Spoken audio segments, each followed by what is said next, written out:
교과책에 밑줄 치는 내 남자와 함께하는 교과를 토의하는 시간 15분 교토시 시작합니다. 이제 2018년 마지막 제 4기가 시작되었습니다. 1년이 어떻게 지나갔는지 모르겠는데요. 마지막 4기도 저희 교토시와 함께 예수님을 만나는 시간들이 되셨으면 좋겠습니다.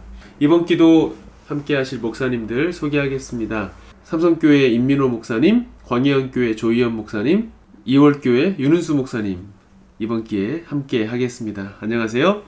안녕하세요. 네, 반갑습니다. 제1과 창조와 타락 시작을 해 보겠습니다. 먼저 기억절 말씀입니다. 그를 이끌고 밖으로 나가 이르시되 하늘을 우러러 뭇 별을 셀 수 있나 보라. 또 그에게 이르시되 내 자손이 이와 같으리라. 아브라함이 여호와를 믿으니 여호와께서 이를 그의 의로 여기시고. 창세기 15장 5절과 6절의 말씀입니다.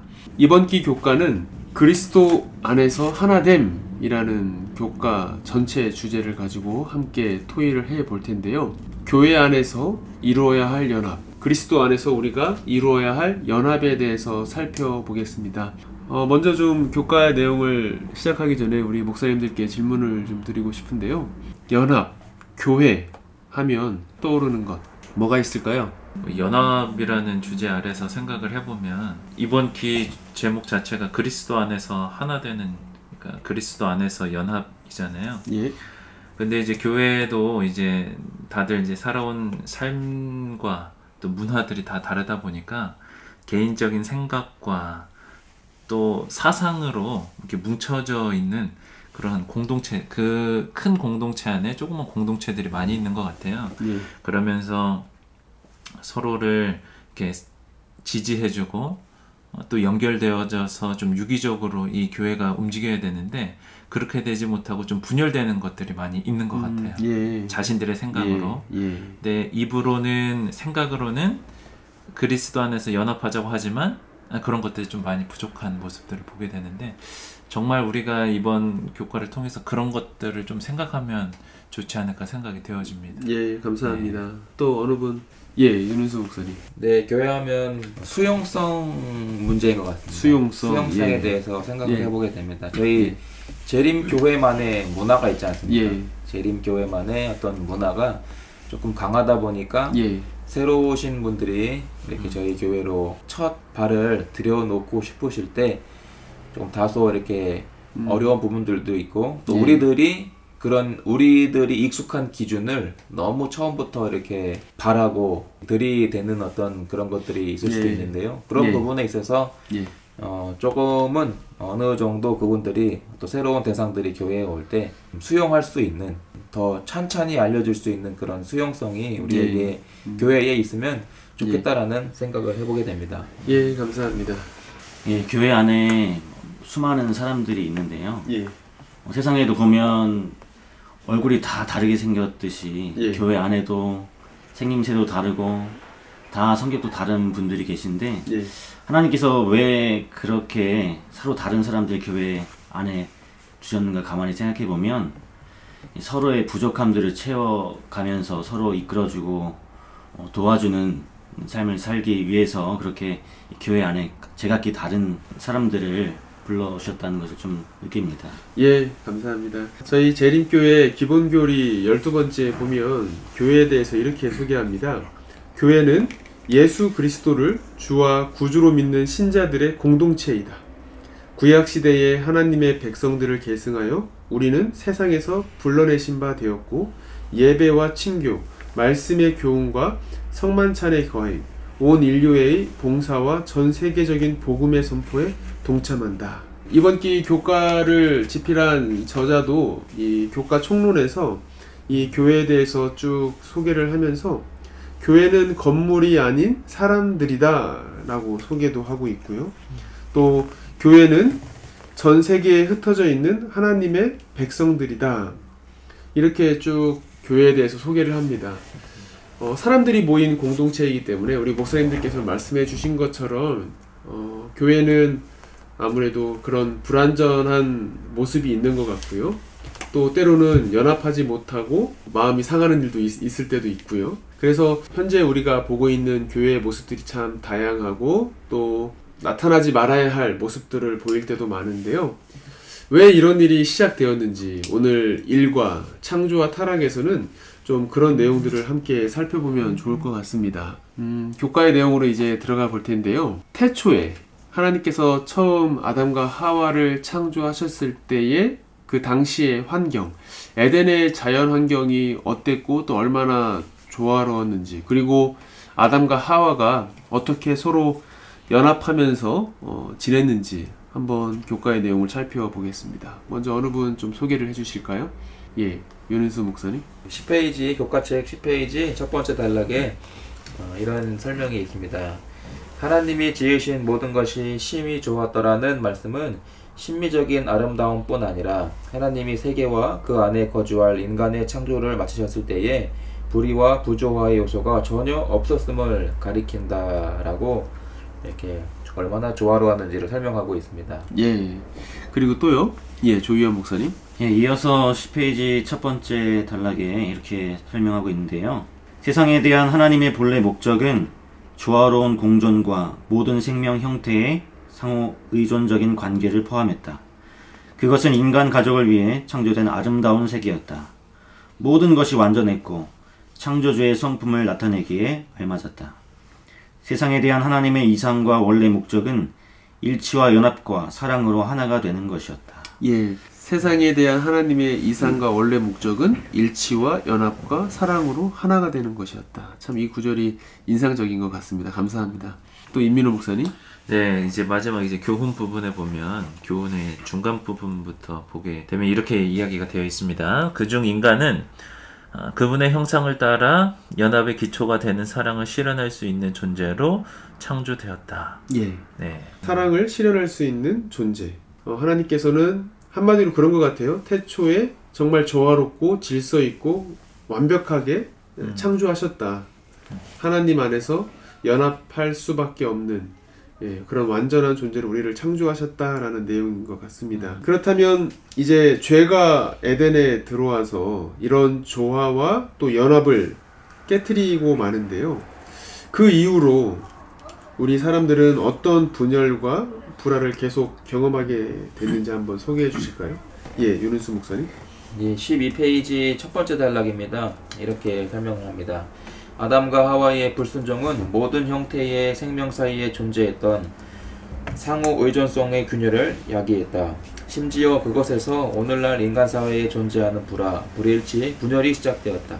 타락의 원인에 대해서 서로를 원망하려는 아담과 하와의 태도에서 즉각적인 부조화가 나타났다. 그 후로부터 상황은 계속 나빠졌다라고 설명을 보았습니다. 예, 또요? 예, 조희연 목사님. 예, 이어서 12페이지 세 번째 단락에 보면 이 죄 때문에 사람뿐만 아니라 모든 환경들이 고통을 받는 그런 내용이 기록이 되어 있는데요. 천연계는 죄의 결과로부터 고통을 겪기 시작했다. 인간의 관계도 영향을 받았다. 서로를 사랑하고 돌봐야 하는 두 형제인 가인과 아벨의 관계는 하나님께서 지정하신 예배의 형태를 따르는 대신 자신의 이기적인 성향을 따르고 싶었던 한 사람으로 말미암아 어그러졌다. 이러한 관계의 소원이 폭력과 죽음을 초래했다. 또 임민호 목사님. 그 12페이지 네 번째 단락에 보면 이러한 악함이 결국 홍수의 원인이 되었고 하나님이 만드신 세상의 처참한 파괴를 초래했다. 그러나 하나님은 인류를 포기하지 않으시고 새로운 출발을 위해 남은 무리 곧 노아와 그의 가족을 남기셨다. 결국에 그 죄가 들어온 것 때문에 결국에는 노아 홍수까지 이렇게 이어지는 역사를 좀 간단하게 살펴본 것 같은데요. 그런 불순종, 죄 때문에 천연계가 고통을 받고 서로 간의 관계가 멀어지고 또 시기 질투, 다툼이 생기고 그러면서 결국에 인류가 타락하고 홍수라는 결과를 맞닥뜨리게 되었던 모습.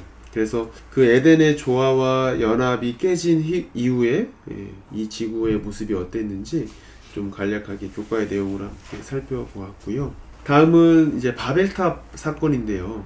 바벨탑 사건은 겉으로 보면 연합하려는 움직임처럼 사실은 보이거든요. 하지만 이 바벨탑 사건은 우리 인류의 분열을 더 초래하고 많은 결과를 낳았는데요. 이 바벨탑 사건을 통해서 우리가 어떤 좀 교훈을 얻을 수 있을까요? 예, 윤은수 목사님. 예, 14페이지 네 번째 단락 함께 보실까요? 하나님의 목적에 의하면 사람들은 참된 종교의 결속을 통하여 연합을 유지할 것이었다. 우상 숭배와 다신주의가 이 내면의 영적 결속을 깨뜨렸을 때 그들은 종교의 연합뿐 아니라 형제 우애의 정신도 잃어버렸다. 상실된 내적인 연합을 외적인 수단으로 보존하려는 탑을 쌓는 것과 같은 사업은 결코 성공할 수가 없었다라는 설명을 보았습니다. 예, 또 조유현 목사님. 예, 15페이지 첫 번째 단락에 또 이렇게 설명하고 있습니다. 예배에 대한 혼돈, 지구 전역에 걸친 악과 부도덕의 확산, 그리고 마침내 여러 다른 문화, 언어, 종족으로 나누어지는 인류의 분리를 초래했다. 그 후로 인류는 종종 서로에 대하여 이질감을 느끼게 되었다라고 설명하고 있습니다. 예, 감사합니다. 결국에 바벨탑 사건은 내적인 연합, 진짜 연합을 이룰 수 없고 결국에 더 큰 분리를 초래했다, 이렇게 볼 수 있겠네요. 마지막 질문인데요. 아브라함을 부르시고 이제 이스라엘 백성을 하나님께서 선택하십니다. 그래서 이렇게 선택하신 이유라고 할까요? 어떻게 인류의 화합을 위한 조치가 될 수 있었을까? 한번 좀 내용을 살펴보겠습니다. 임민호 목사님. 18페이지 첫 번째 단락을 보도록 하겠습니다. 하나님은 아브라함을 당신의 종으로 부르심으로써 세상에서 그분을 대표할 한 백성을 선택하셨다. 이러한 부름과 택함은 하나님의 사랑과 은혜의 행위였다. 이스라엘을 택한 하나님의 부르심은 타락으로 야기된 황폐함과 불일치로부터 모든 인류를 회복시키려는 계획의 핵심 부분이었다 라고 말을 하고 있습니다. 예, 감사합니다. 또요? 예, 윤은수 목사님. 예, 같은 페이지 세 번째 단락 함께 보시겠습니다. 하나님은 그분의 백성을 통하여 자신에 대한 지식을 보존하고 인류를 속량하시기 위해서 아브라함과 그의 후손들과 더불어 언약을 맺으셨다. 그러나 아브라함 후손들은 하나님의 분에 넘치는 사랑을 요구할 만큼의 자랑할 것이 없었다고 설명합니다. 예, 조유현 목사님. 예, 이어서 네 번째 단락에도 이렇게 설명하고 있습니다. 하나님은 이상하게도 뒤바뀐 가치를 기준으로 그분의 백성을 선택하신다. 사람들은 지도자를 선출할 때에 능력과 지혜와 자신감을 보지만 하나님은 강하고 능력 있는 자들보다 자신의 연약함과 어리석음과 무용성을 알고 인정하는 자들을 택하셔서 그분을 섬기게 하심으로 아무도 그분 앞에서 자랑하지 못하게 하신다라고 설명합니다. 예, 감사합니다. 이번 주 교과 이렇게 간단하게 좀 살펴보았는데요. 그럼 이번 주 교과 전체 내용을 좀 한번 정리를 좀 해주실까요? 이번 주 이제 교과의 제목을 보면 창조와 타락으로 되어 있죠. 예. 그래서 저는 이 키워드를 창조, 타락, 그리고 한 가지의 더 단어를 포함하고 싶은데 그것은 회복입니다. 이 세상에서 우리들의 이야기는 하나님의 그 창조가 없이는 우리들의 삶을 이야기할 수가 없죠. 그리고 최초의 인류가 창조된 이후에 그들의 타락으로 인해서 분열과 분리와 이런 모든 것들을 야기시켰는데 결국에는 이런 모든 것들이 다시 회복되는, 사실 오늘 우리가 공부한 내용도 그렇지 않나 생각을 해보게 되는데요. 결국에는 우리가 회복을 향해서 나아가야 하는 그런 결심을 하게 되길 바랍니다. 예, 감사합니다. 저희들이 하나님의 택하신 백성으로서 내가 속한 지역사회에서 어떻게 화합과 연합을 일으키는 선한 가마력을 끼치는 또 하나님의 백성, 또 우리 재림 성도가 될 수 있을지 생각해 보시고 또 아이디어를 안식일의 교과 토의 시간에 함께 나눠보시면 좋을 것 같습니다. 이상으로 오늘 제1과 창조와 타락 교과 토의를 마무리하도록 하겠습니다. 저희 교토시는 새롭게 시작되는 4기에도 가장 쉬운 교과 토의 방송 되도록 최선을 다하겠습니다. 고맙습니다.